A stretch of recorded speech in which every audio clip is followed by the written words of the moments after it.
Welcome to Adventures in History. Today we're going to be talking about things that happen in Washington, D.C., the heart of the United States government. Do you ever wonder who makes the laws or who signs them or who makes sure they're fair? It all comes down to something that's called the three branches of government. So let's break it down. Back in the 1700s, when we weren't our own country yet, the colonists didn't like being ruled by one powerful king. So they created the United States. They wanted a government that shared power, not one person in charge of everything. And that's why the Constitution, our country's most important rule book, divided the government into three branches: the legislative, the executive, and the judicial. This setup is called separation of power, and it helps protect our freedoms. First up, we're going to talk about the legislative branch. This is part of the government that makes the laws. It's called Congress, and it's actually made up of two groups: the Senate and the House of Representatives. Now, they're a little bit different, so let's talk about that. First, we have the Senate. And there are 100 senators in the United States. There are two from every state. So no matter how big your state is, like California, or how little it is, like Vermont, each state gets two. Now, senators are elected for 6 years and they help write and vote on new laws. Now, the other part of Congress is the House of Representatives. Now, the House has way more members, it has 435 members.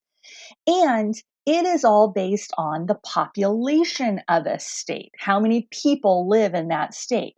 So, a big state with a lot of people, like New York, has way more representatives than a small state like Wyoming that has fewer people.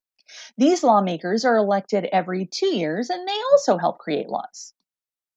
So, how are those laws made? Well, it starts with a bill. A bill is an idea for a new law, and it can start either in the House of Representatives or the Senate.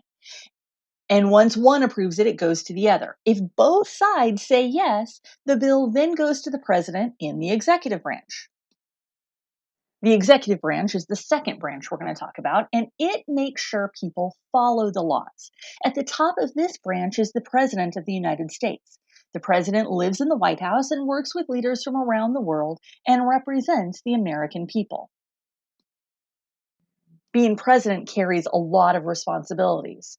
A big part is taking those bills that the Senate and House of Representatives approved and deciding if they are going to sign it and it become a law, or they are going to veto it or reject it and say, I don't agree with this, it's not going to be a law. They also give speeches to share important information. They lead the military as commander in chief. They meet with leaders from other countries all around the world, and they choose leaders for government departments and judges for our courts. Now, the executive branch has so many people in it. First is president, next is vice president. And the vice president's job is to help the president and to lead the Senate. If something happens to the president, the vice president takes over. And then there's the cabinet. That's a team of people or advisors who each lead departments like education or labor, health, agriculture, defense. Each one helps carry out the laws in that area. Our third branch is the judicial branch. And the judicial branch makes sure that the laws follow the Constitution. They decide what the laws mean and whether they are being used fairly. At the top of the judicial branch is the Supreme Court, which is the highest court in our country. There are 9 justices. Those justices are picked out by the president and then have to be approved by the Senate. Once chosen, they can actually serve for life or until they retire.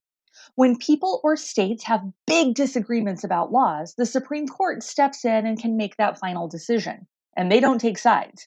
They look at the Constitution and they ask, is this law fair? Is it allowed? There are also lower courts or district courts and appeals courts, and they help handle cases across the United States. All of these courts together make up the judicial branch. Now, each branch has a lot of power, but not too much. They all check on each other to make sure everybody's power stays balanced. It's called checks and balances. So, like Congress can pass a law, but the president can veto it, or the president can choose a judge, but the Senate has to approve them. Congress can make a law, and the Supreme Court can strike it down if it's unconstitutional. And the Supreme Court can make a ruling, and Congress can change the law or amend the Constitution. This system keeps everything fair and equal, just like our founding fathers wanted it to be. Now, you might not be old enough to vote yet, but understanding how the government works is very important. Someday, you're going to be able to vote. You're going to be able to help choose leaders, and you might even be one. You could be a senator, you could be a congressman, you could be a judge, or even the president. So let's recap. The legislative branch, they make the laws. You got Congress, which is Senate and House. You have the executive branch, they enforce the laws. That's the president, the vice president, and the cabinet. And then you have the judicial branch. They interpret the laws. That's the Supreme Court and all the other courts. Together, they form a strong, fair government that works for everybody. If you learned something new today or enjoyed what you saw, make sure you like and subscribe.